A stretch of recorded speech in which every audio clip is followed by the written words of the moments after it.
Can everybody hear me? Yes. All right, well, we're going to get started here in about a minute. If you have a hard time hearing, I would ask you to sit up front.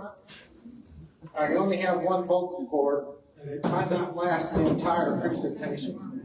So I would ask you to come up front. I do have some assistive devices attached to me right here to help people hear better and stuff. So we'll be getting started in about 1 minute. This is actually being taped YouTube or Facebook? Facebook. So if you have families and friends that need to see it, you're welcome to go to Facebook. We have some stuff over here. And I don't know what else is going on. My job is to present it, okay? So understand where I'm coming from. We'll be starting in about 1 minute. We'll let some people get back in there.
Hold it close.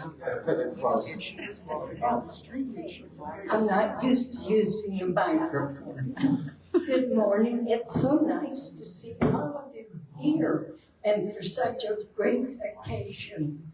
We just can't be prouder of our town of Blue Rapids and the people that come from here. And Lyle today is the one that we are focusing on, and so glad to have his two daughters here that can also tell us some information about them and hear what we've got to relate to them. I would like to introduce Jerry Zayas, who came to our town 8 years ago. He has been mayor of Blue Rapids, a great mayor. He has resigned from that area now, but he loves looking at history, especially military, and sharing it with people. And I would like to introduce Jerry Zayas now.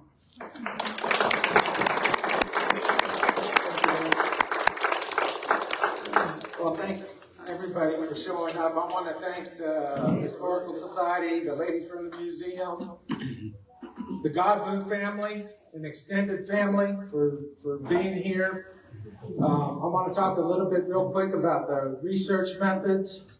All I wanted to do, this is what this is. This is not about what Lyle said or what family said.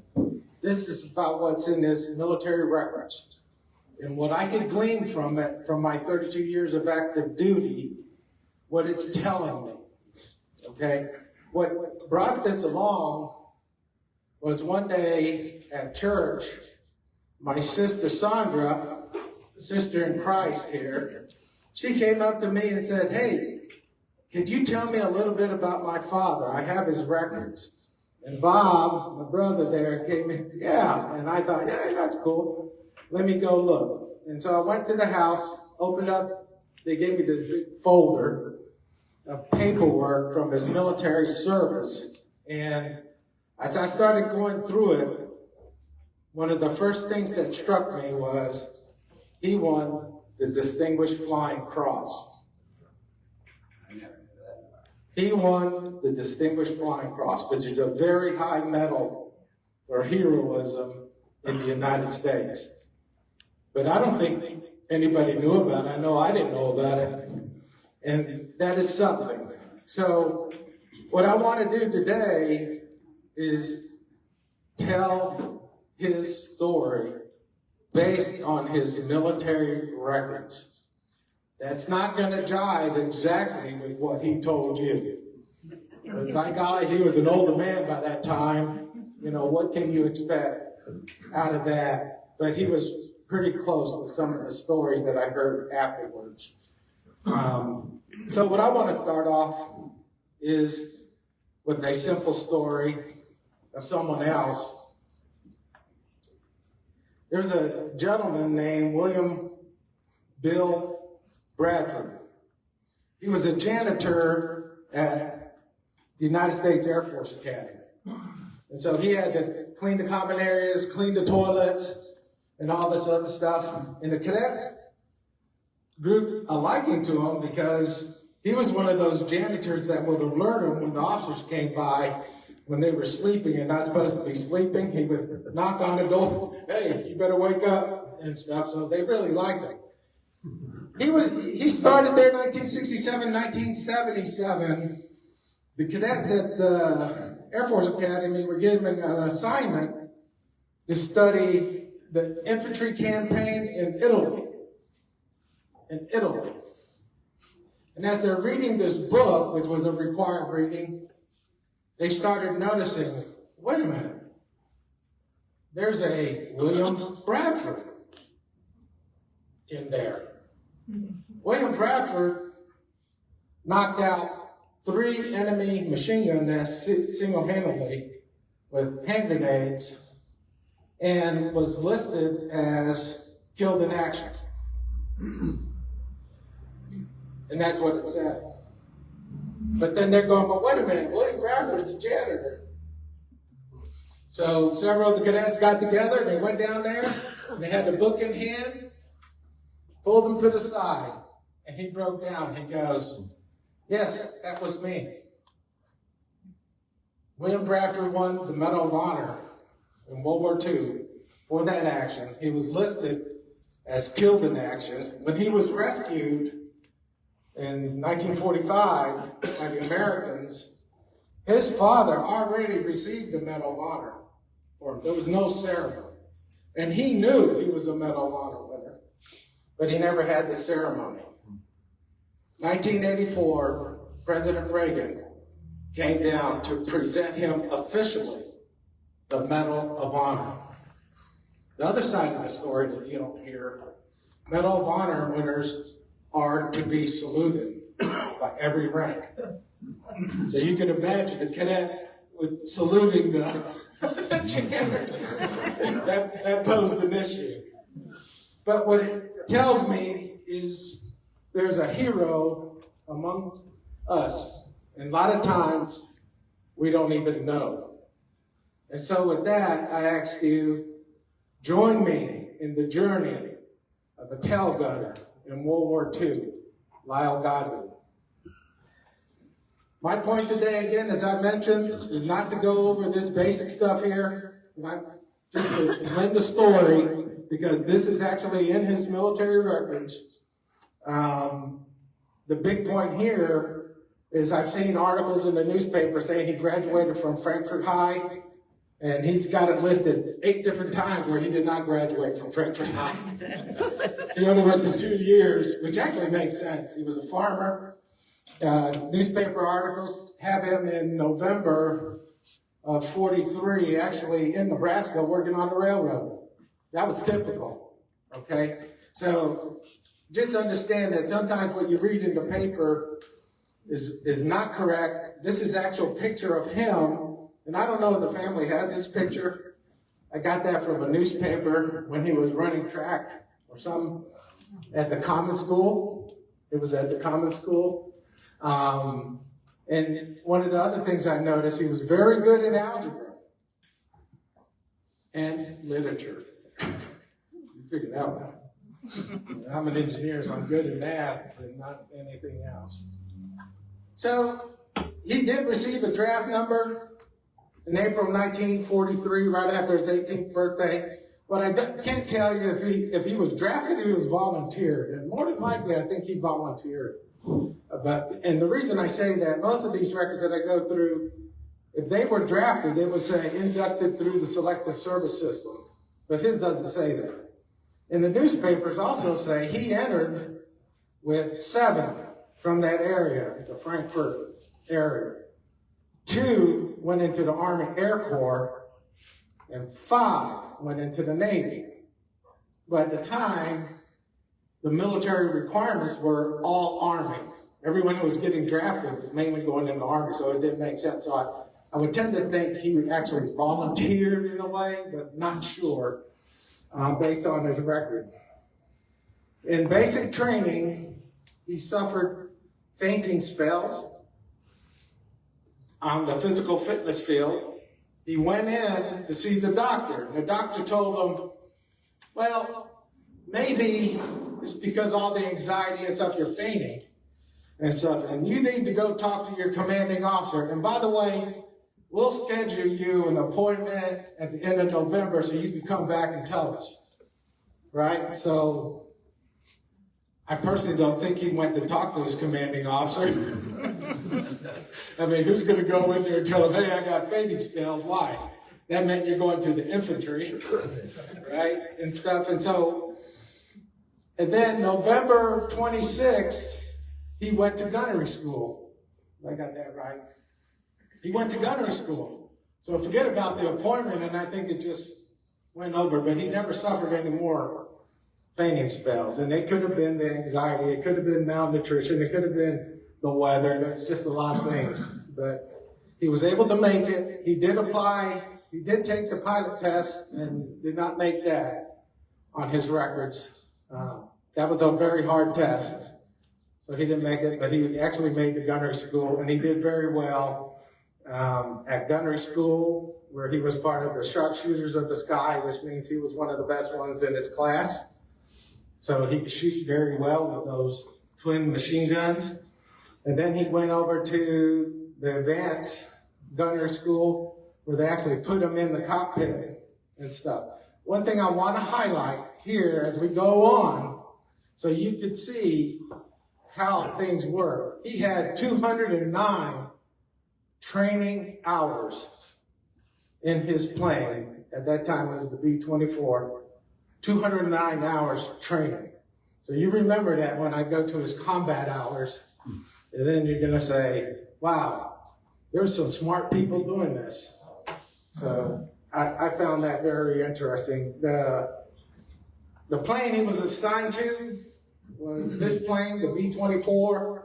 Most of us young kids we liked the B-17, but this was the B-24.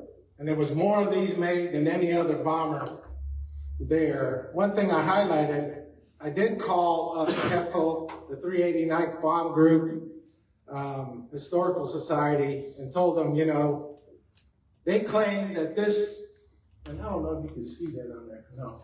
They claimed that this bomber, the one on the top, was part of Lyle's squadron, but it's not. And I can tell because you see the 2 R's? That's a different squadron. That's the 566. Okay, and none of them noticed that it's basically the same plane that he flew. That's a B-24H. And I do have a video I want to show you that talks about the B-24.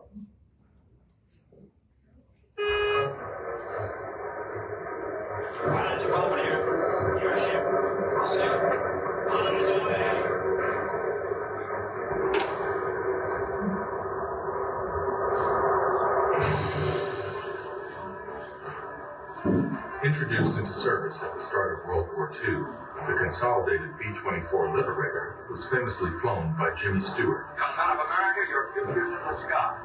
And famously crewed by Louis Zamperini. And with nearly 18,500 built, it still holds the distinction of being the most produced heavy bomber in history.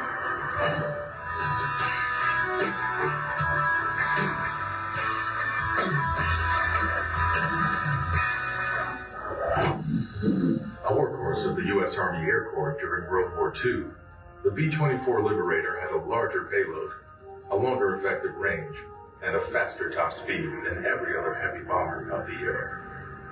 As a result, B-24s deployed into combat in every theater of operations.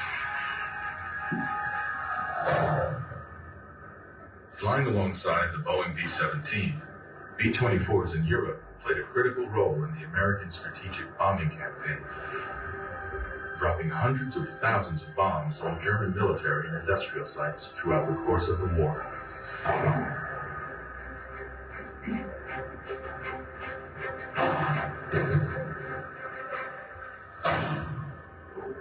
On August 1st, 1943, in what would perhaps become their most famous mission of all time, 177 B-24 Liberators conducted a high-risk, low-level raid against well-defended German-held oil fields near Ploesti, Romania.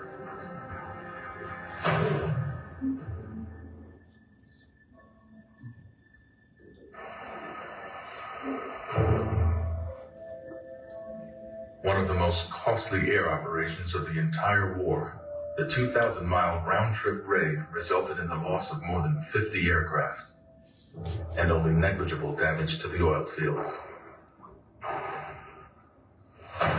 In the Pacific, where longer distances to target were the norm, the B-24's 3,200-mile range made it ideally suited to the island hopping campaign.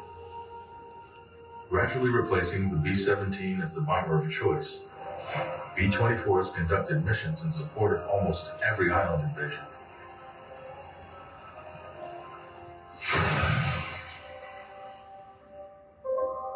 But despite its distinguished war record, the B-24 Liberator was decidedly unpopular with pilots and crewmen who claimed it was more difficult to fly and far less survivable when forced to crash than the more rugged B-17 Flying Fortress.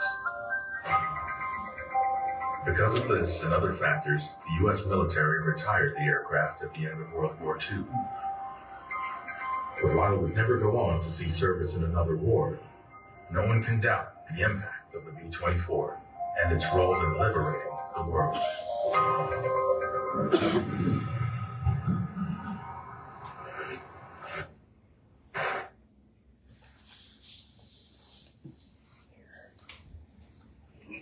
So you kind of know what the B-24 was. And, you know, I know when I was growing up, it was all about the B-17, the movie, 12 O'Clock High, and that kind of stuff was going on. But I wanted you to hear about the B-24 a little bit. So he went through all that training. On May 31st, he arrived in Mitchell Field, New York, where he was married up with the adjunct crew. And they took a B-24 and they flew it all the way to England. Okay, which meant he left on June 1st.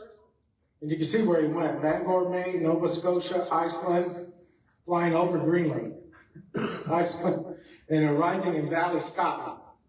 Valley, Scotland, they took either truck or railroad down to England, where he reported to the Air Service Command Station, where he would undergo more combat training, not combat, but training with his crew. On June 29th, he arrived at Hethel Airfield. That's his unit, and he was assigned to the 389th Bomb Group. That's the big organization, the bigger organization. And then part of that, he was part of the 565th Bomb Squadron. I'll get into a little bit more about that. One of the things is, when he arrived at Hethel, they did an intake interview with him, And one of the questions they ask him, how's his home life? Now, why is that important? Now I go, that's real important when you're getting into a small team of 10 people. They want to see if there's going to be problems and stuff. And his answer was, my home life is just like any other boy in Kansas. Okay? No problem. And then the next question was, well, what was your joy growing up? And he goes, my joy was my little brother, who's 8 years younger than me. And I love him dearly. Marvin, that's your brother talking about you in Heffel, Germany. Thank you for being here. Everybody give Marvin a hand. This is his brother.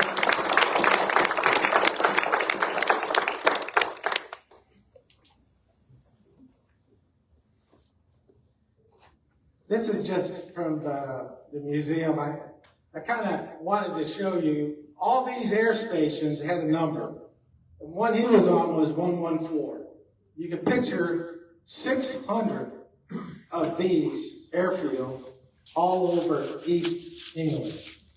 East England. So how do you know which one you land on? Yeah. I mean, they had their ways of doing it. And all of them were shaped the same way. The barracks where the crew stayed were off to the right. And then the hard stands were located all around the airfield. They even had fighters and stuff to protect them. There's a lot of other things that go with that. Crews were assigned to Quonset huts.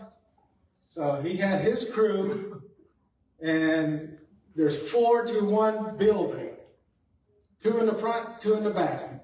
And basically it was the typical Army cop, right, in basic training. And they put them all in there, and that's where they hung out.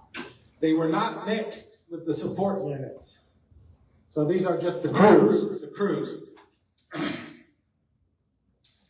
So again, here's where he was at, the 389th Bombardment Group, which is the symbol on the left. They were known as the Sky Scorpions. Each bombardment group had 4 squadrons. And you see where I highlighted EE. That was the symbol for his squadron, which was the 565th Squadron.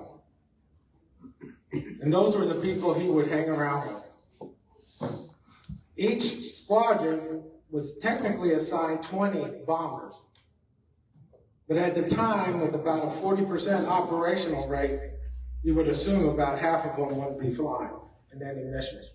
So normally, especially towards the end of the war, they would have 10 to 15 on each mission. And that's going to come in very important later on, because during his time is around 7 to 9 going up on a mission. And the symbol for him is the bottom right. That was his little patch, and nowhere could I find what it meant. I'm a buffalo. I don't know. Yeah, I found it pretty interesting. This is a film that was taken 1 month before he arrived on Heffel Field. There's no sound, so I'll just go through it. This is the Heffel Field Air Station. This is the assembly ship for the 389th Bomb Group. As you notice, it has some stripes. It's painted kind of funny. It was meant that way because all the bombers could see it from the group, and they would form up on it. It will not go on a mission. Okay, it'll form everybody up and then go home. And here's one of the replacement planes coming in. This is not after a mission, they're just relaying some new planes in. The YO signifies it's the 567th Squadron. That's not one of his beats. I'm one of his people.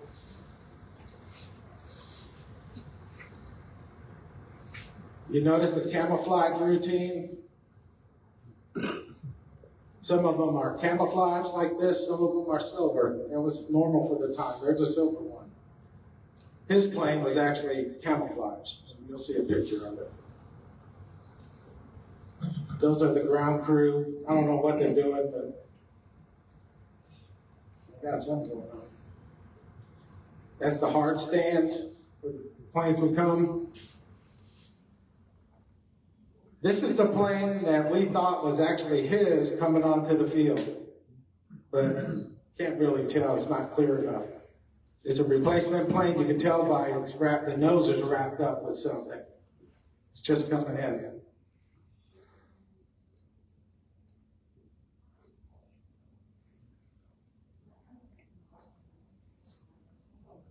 I have no idea what that is. I thought it was a bomb site, but How about a camera?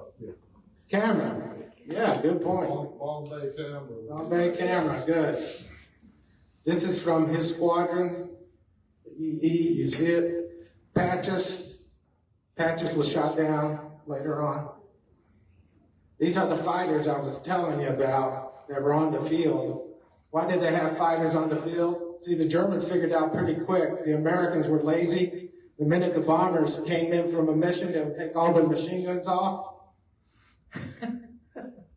And the Germans would attack them at that time. And a lot of people found that, wow, okay, so then the word came out, keep your machine guns on until you land, and then they started putting fighters in. That's what I found out about that. So that's what those guys are, I would assume. I'm not sure.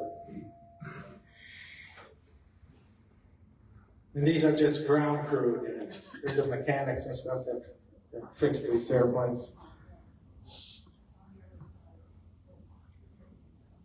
And again, that's a plane from his squadron. You see the EE on the plane. I don't know which one it is.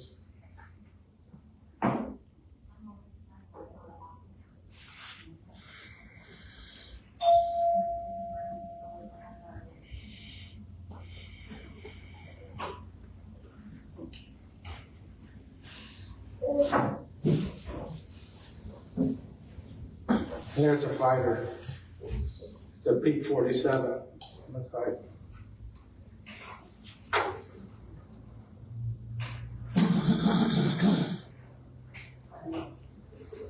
Okay, so this is a research that I had to do. Nowhere could I find a list of who was on his crew. Nowhere. So I had to research in detail with the help of the 389th Bomb Group, Historical Society, and stuff, and this is the best I could do. So I know his pilot was listed there, Walter Dyer. I know Richard Barlow was the engineer, because we're going to talk about him later on. The two waist gunners, one of them I found in a newspaper article that in April he finished his 35 missions, April 45. The other one, he was in a newspaper where he said he was on the Flying Redhead and he finished the war with 34 missions. And these guys were all at the same time. Okay, and then you got, why'd I put big boy? Lyle. Got on there. So this is the crew. This picture was taken right when the plane came in. It came in around March 1st, 2nd. I'm not sure exactly. The guy standing here to the left is Richard Barlow, the engineer. And I don't know who the guy is on the right. I couldn't find him. I don't think it's the pilot. The pilot was like 22 from Littlefield, Texas.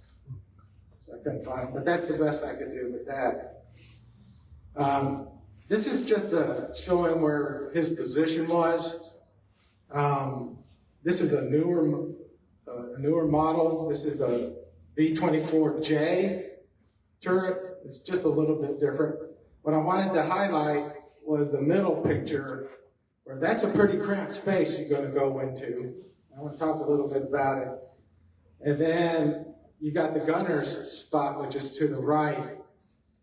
That's not a gunner. That's a maintenance guy in there pretending like he's a gunner. I can tell because the little things are missing. You know, I can tell by looking at it.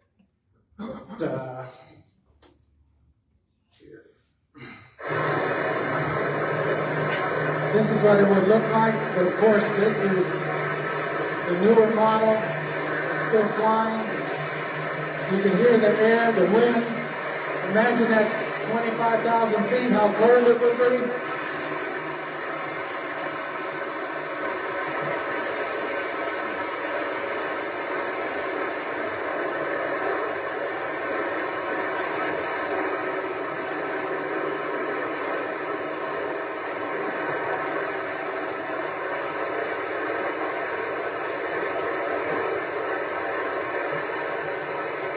One thing that's not shown, you could turn that turret, which you would have to do when it's flying.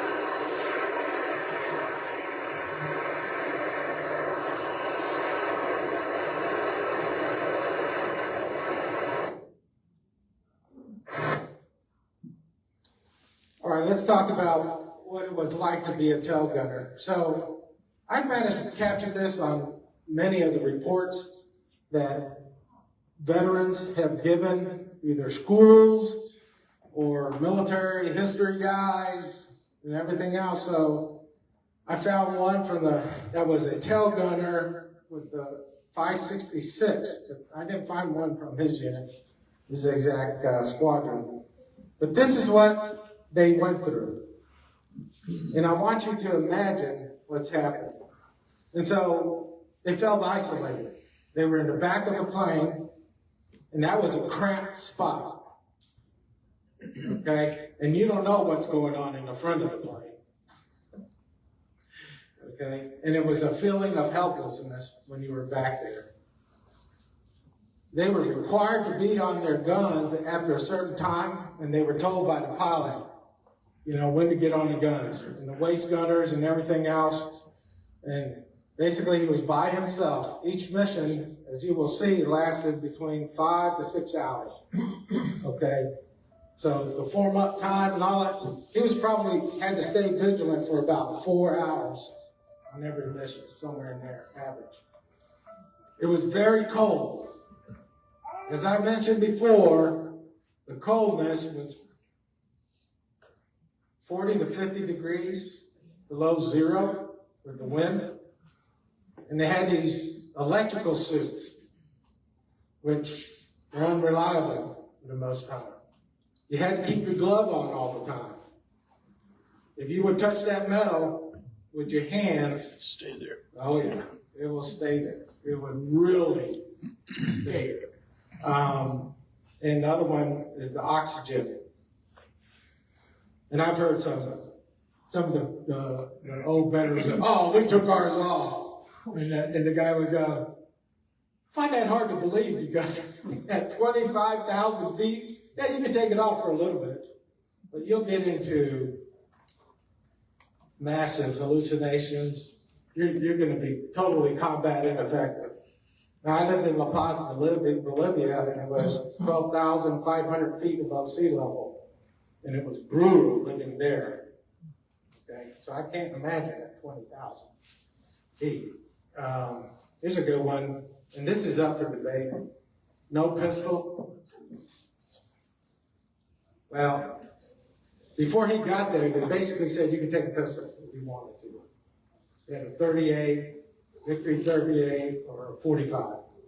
By the time he got there in August, well, he was there before then, they put out an order, no pistols when you fly over Germany.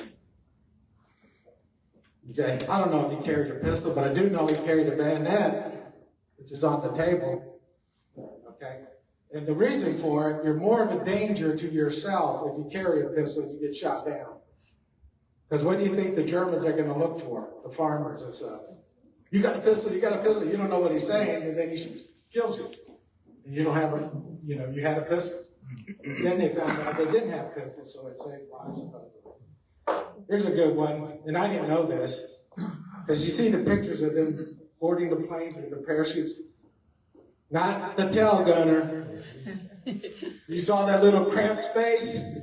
He had to set it aside somewhere, and in the B-17, it was actually in the main cabin, way in the back. I don't know about the B-24, but he did not have an attached parachute. He had to sit in this little thing and there's no way he could have fit. The claustrophobia was tremendous. He was actually checked for a lot of that stuff when he left. Here's the one that affects the mind. He had a view of the entire bomber formation. Well, most of it, depending on where he was at. So his squadron was normally on the left bottom rear. So he could actually look up and see all the people behind and what's going on. And he would always have to turn his turret to look for enemy fighters. And the tail gunners on both the B-17 and B-24 suffered the most casualties on a bomber. A lot of it had to do, at the beginning of the war, the Germans decided to come in from the rear, 6 o'clock, but then they found out that the tail gun had 2 machine guns, and they were powerful and they could aim better. So then they turned it around to 12 o'clock and go straight on, because that was only one 50 cal machine gun, and then you had a chance of hitting the pilot, the co-pilot. So that's where you get the 12 o'clock high, and you hear them talking about it when they're during their long missions. So that in itself was brutal for a 19-year-old. He was only 19. So let's talk about his bombing missions, the first 6. And this is what surprises me. He listed another bombing mission as his worst. I would suggest to you, based on his records, mission number 2 was his most difficult mission. So when you see up here, if you look to the right, I list mission number 2, 7 July, the Halle, Germany. The target was some oil plants. Then it says 29, in parentheses, 5 B-24s lost. The 29 is the total number of B-24s lost in the 8th Air Force that day on that mission, total. In the parentheses, it's 5, is how many he lost in his squadron. And as I said before, his squadron tried to get up 10. That day, they got up 8. 5 were shot down. 2 landed in other airfields. But the Flying Redhead landed at Heffel. Now, to me, I don't know about you, I would be scared to death when I landed. And the point is, he saw most of those B-29s being shot out of the sky in his position. Now, he might not have known all of them because he just got there, but they did have one night together, maybe 2. When he came back to his barracks, remember there's 4? He was the only one, his crew. The only one. The very next day, new crews and new planes came on board. And then he was back at it on the 12th. Again, trying to make friends. Could you imagine? Would you want to make friends? It would be hard. It would be very, very hard. So I would suggest to you that was probably his worst mission, even though some of them you can make a case for it here. Where am I at? Sorry. Let me go back. You can make for it. So I have a little audio here. Give me a second. None of these are showing.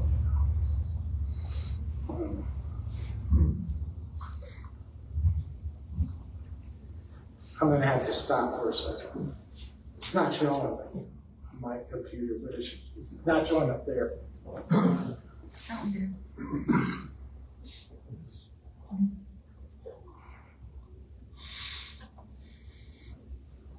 Can you see that? There you go. Yeah. Now, this is an interview with a guy in a different squadron, the 566, and it kind of tells you some of the stuff I've been talking about. It's not that long. Assigned to the 566th Bomb Squadron, 389th Bomb Group, Lieutenant John R. Bob Hanslick began flying in combat in the summer of 1944. By the time he wrote this letter on August 5th, 1944, he had logged 12 missions. Bob writes, "Dear folks, the way the time goes by around here is amazing. I didn't realize I had not written you for several days. We are gradually making our room very home-like. We now have another chair and writing table, but best of all is our radio. It sure is nice to hear some music. It is an English make, but at wartime prices, but the pleasure it brings us is worth far more than what we paid for it. I just received your letter of the 27th. You were asking about my missions. I now have 12. We have been putting them in quite rapidly. I don't think that I told you that after each 6 missions, each air crew member is awarded the Air Medal. It is quite nice. I will send it home as soon as I get a chance. Since I have 12 missions, I have an oak leaf cluster in lieu of another Air Medal. Our last mission sure was something. I rather expected to spend the rest of the war in Germany. We had over 50 holes in our ship. If the above has been cut out, I will tell you about it when I get home. I sure don't want any more missions like that. Well, keep your spirits up. Ours are at a peak. Love to all, Bob."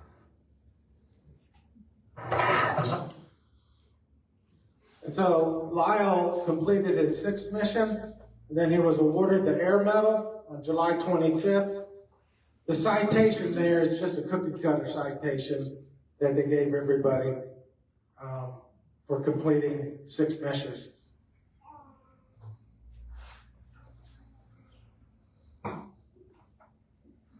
And it was normally awarded in a group, like so many guys together, and they were awarded the Air Medal. His next missions, this is 7 to 12. What I want to talk about is the missions to St. Lo, which is number 10 and 11 there. One thing he did mention was that they bombed friendly troops. But they literally bombed the heck out of friendly troops. How's that?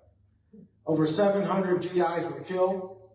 His bomb group dropped bombs on Americans, to include a lieutenant general in the United States Army.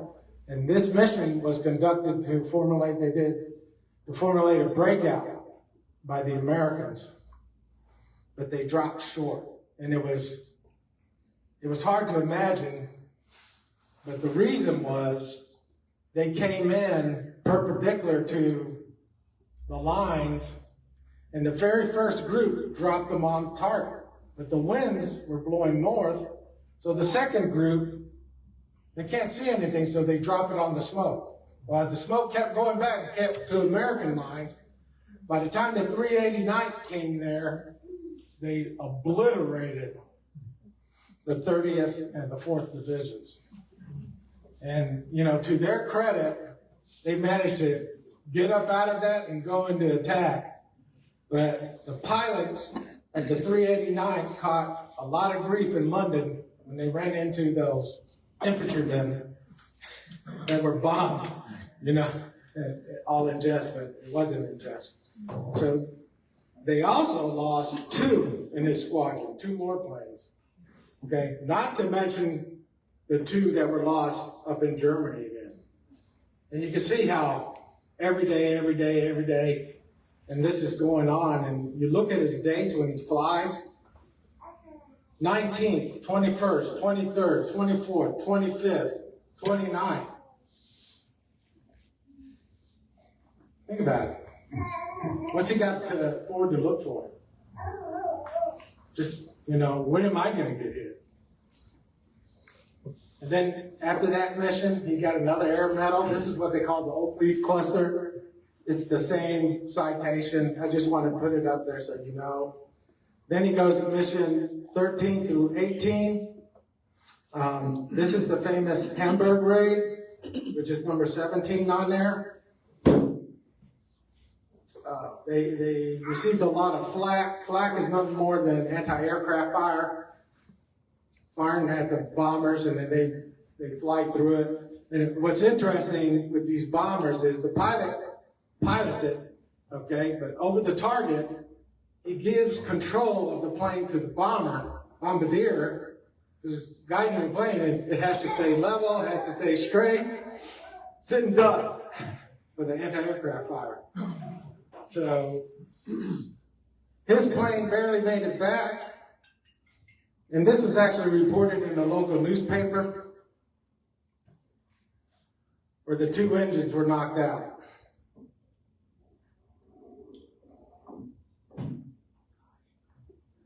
Now he claimed that he never saw anyone die or get wounded.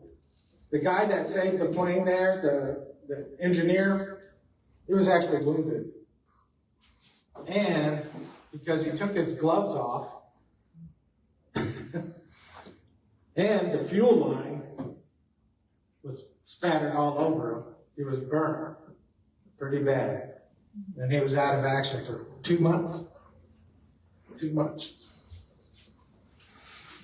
But they managed to land safely back in England, barely clearing the Dover cliffs, barely clearing the Dover cliffs. I want to go back here for a second. Okay, so that was 6th August, 7th August. He gets another air medal, second oak leaf cluster. That means he has 3 of them. Right. So see this time period, 9 through 13? That would have been a good time for him to go see his brother. Well, remember I told you his brother was in France? Well, the 101st Airborne was redeployed in July back to England.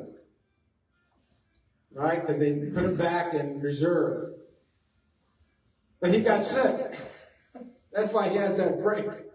And it's in his records, and I can't remember. They took him off flight status, and he couldn't go anywhere, so he got sick. And that would have been a good chance to see his brother. But then his brother deployed in September to Operation Market Garden. And that's another story. But then again here, the Brunswick mission, they lost another bomber. But what's interesting is they didn't lose the bomber to fighters, they lost it through flak. This one got knocked down by anti-aircraft fire.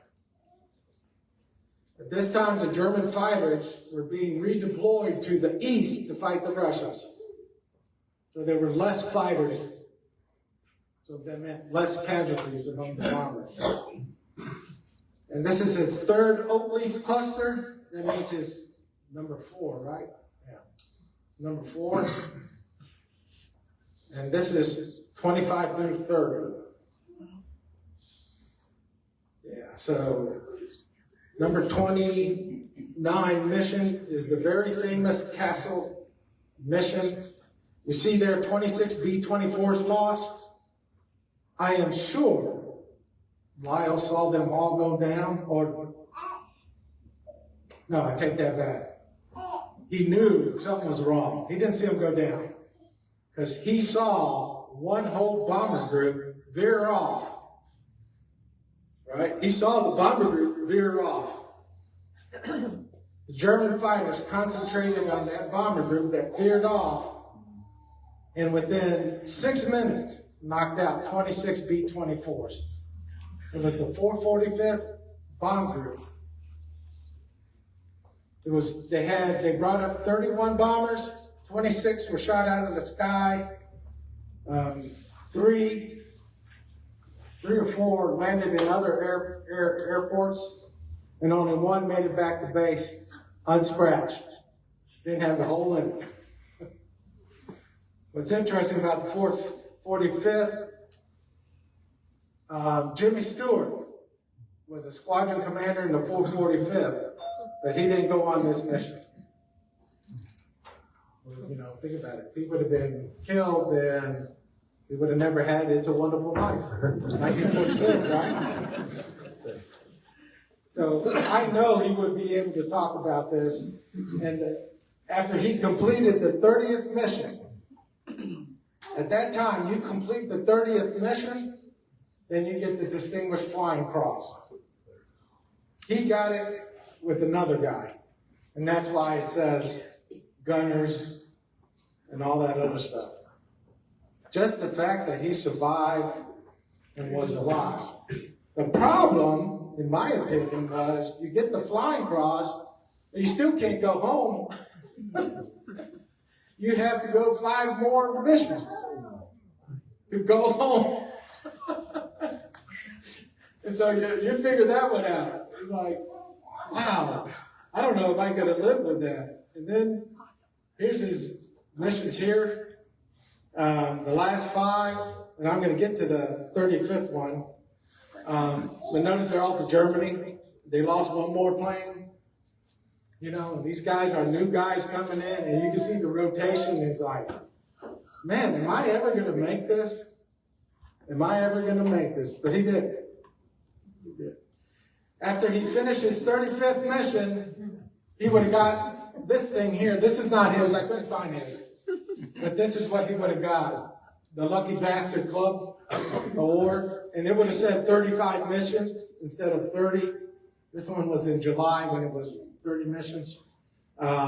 He would have got one of these. And I was looking for it. Boy, it would have been cool to have the original. And so that was the happy day of his life. Here's his bomber. He was credited with 35 bomb missions and 219 combat hours. Remember I said he had 209 training hours, 219 combat hours. So there was a genius in that. The U.S. Army Air Corps was the most highly trained Air Corps going around. And that's one thing all the veterans said. Everybody was highly trained in their position. And Lyle must have been highly trained in his position. So I just want to make a note out here based on my years of experience in the Army. If you look on the right, that's a list of all his missions. And I'm going to point something out here. This is his 35th mission, but it's blank. Technically, he only has 34 missions. So how'd that happen? Well, the guy got lazy, and he wrote a number 35 here, but didn't write this. Okay? But how do I know he had 35 missions? Because they interviewed him when he left England. They asked him, when was your last mission? And he said, 25 October. And so you see the last mission on there is 22 October, so boom, that's his last mission. And I also found out one of his crewmates never made 35 missions. He had 34. And I was just wondering. I wonder if the same thing happened to him, where just, some error or something. He completed his tour of duty in 3.5 months. He was the first one to finish in his crew, which means he wasn't sick, he wasn't AWOL, he got drunk or something, couldn't make it. Sometimes I think he went in another plane just to help out another crew to fly. So that's the type of guy he was. But what's interesting to me is the war wasn't over, and he gets to go home on vacation December 8th to December 28th, 1944. He was in Berlin, Frankfurt, or wherever he was at that time. He applied, volunteered for another tour of duty, and they weren't having it. They weren't going to let him go back up. I assume he really wanted to go. And the bottom line is they put him as an instructor. And then all of a sudden in July, they send him to Florida, Tyndall Army Airfield, for training in central fire control for B-29s. Which meant what? He's going to Japan. you know, they were thinking ahead, which kind of confused me. In one of the interviews someone did with Lyle, he said he didn't like Truman putting the bomb in Japan.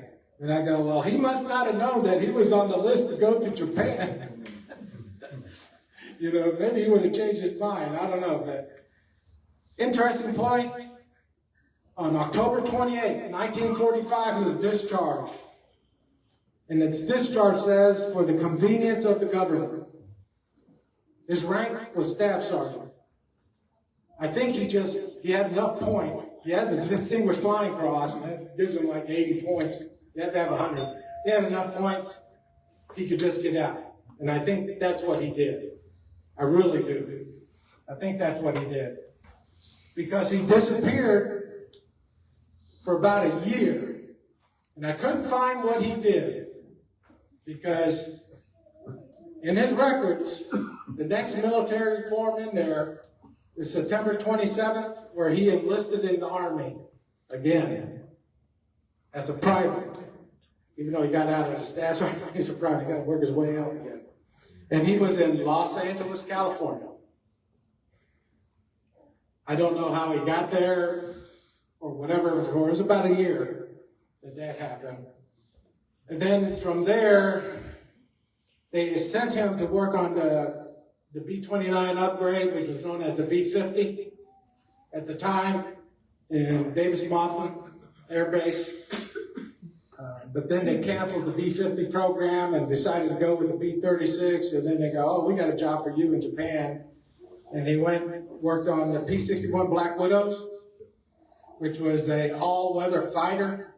And he was the engineer, top gunner, and a mechanic, electrical mechanic for the squadron. And he was also a crew chief for all the other fighters that were there.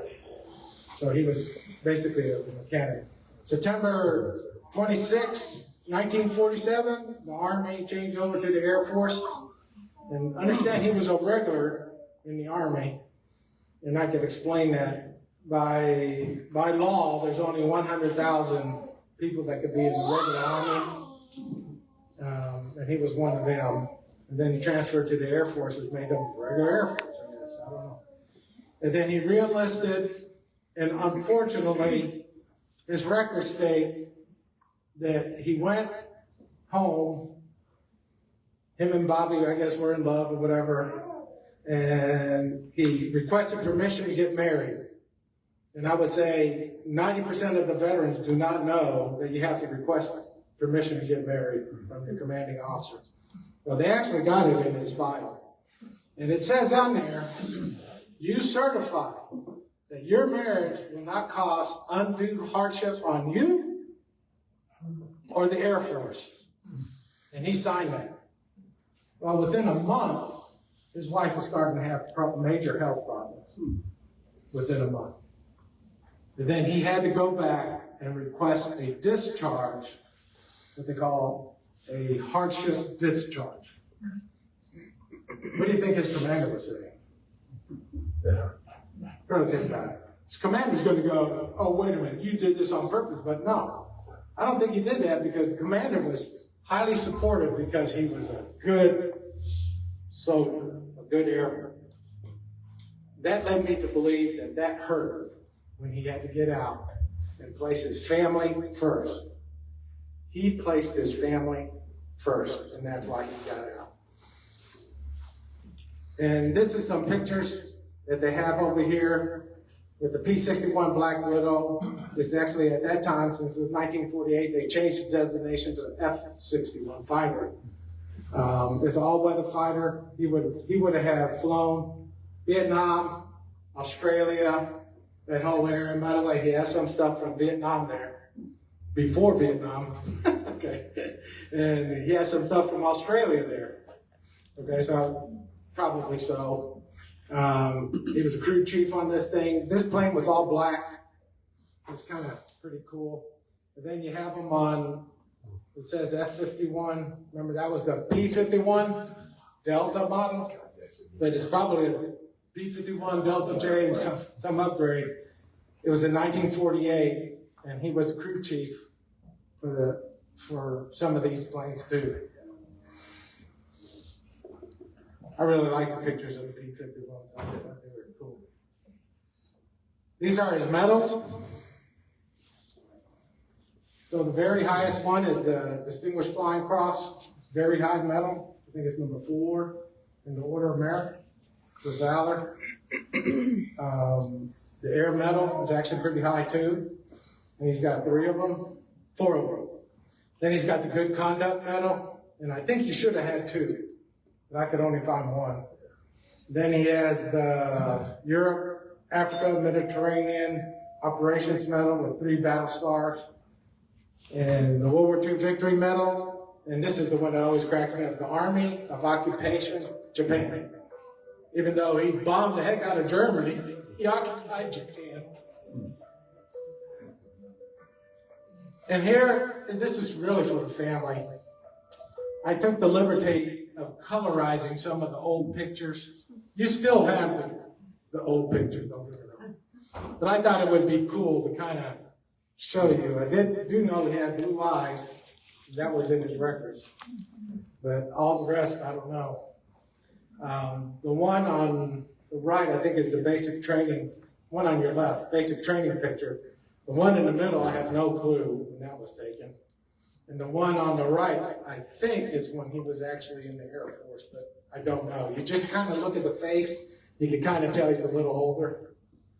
Then I got some more. I don't know if the family has seen the picture in the middle.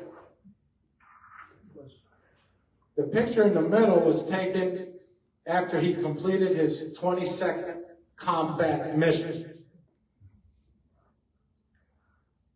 which is, it was in the paper in Topeka, but not here. Why? I don't know. Okay, and then the one on the left, I think, is when he was doing his training flights in England, and the one on the right is basic training picture.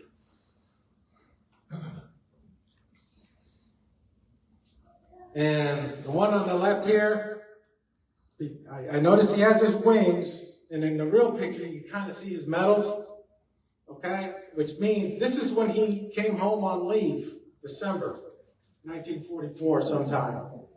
Those eyes are brown. Okay, and then the middle picture is his gunner picture, which would have been taken when he finished basic gunner school. And then the one on the right, I have no idea. Okay, but I thought it was cool. He looks older there. And these are some pictures when the family decided it was a good idea to bring him to see the plane that he flew in. I always like this. This is a good story. Well, it's because, hey, you're on that plane. Yeah, I bet you he was excited. Then they said, why don't you go in the plane? Nah. And veterans that have been through stuff like that can really understand what he's talking about. And that was just bad news bears to look at it. So this one is came to Topeka. The family went there. The one on the right, that's him sitting down next to the wheel. Look how big that wheel is. So it'll show you how big that plane was. And I like to leave with this.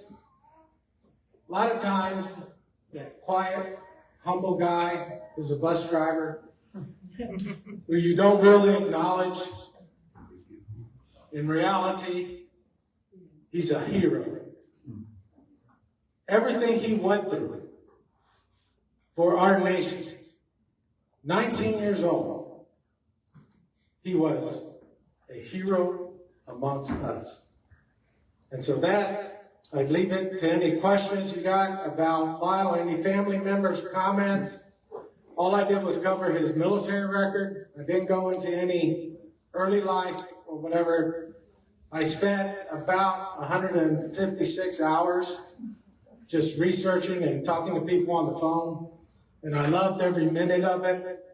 And to the Godbout sisters over there and Marvin, thank you for this honor and honoring your brother, your father. As far as I'm concerned, he's a hero. And he's Blue Rabbit's hero. Amen. Amen.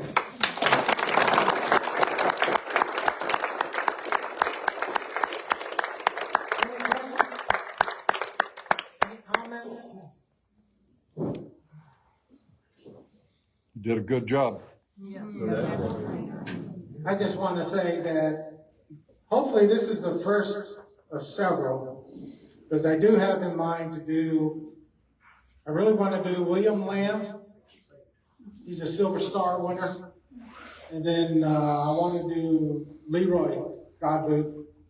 But it takes a lot of research to do it and do it right, so we can acknowledge their participation and what they did. And Leroy has a fantastic story.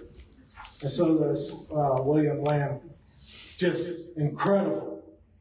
So as far as I'm concerned, he should have won the Distinguished Service Cross in Korea, but he got a Silver Star. So that's where I'm headed to. I don't know if my health will let me do it, but I love doing these things. And I'm not an Air Force historian, okay? I'm a Napoleonic historian, but this is close, right? Yeah. Thank you very much. So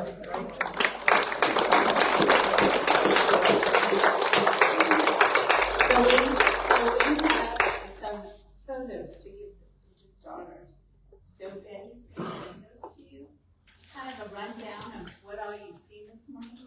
You've been on Facebook. It should still be on there for, I think usually they run it for 31 days. Yes. So you can go on there, and we're going to put them on our YouTube. We're going to try to put it on our YouTube channel too, so if you want to share it with your friends what we've done. Thank you all for coming. More than welcome to come over to the museum and see some of the other military stuff we're doing. And I would like to challenge the veterans to check our list to see if you're on our list, to make sure that we can preserve your stories. So thank you again. Thank you.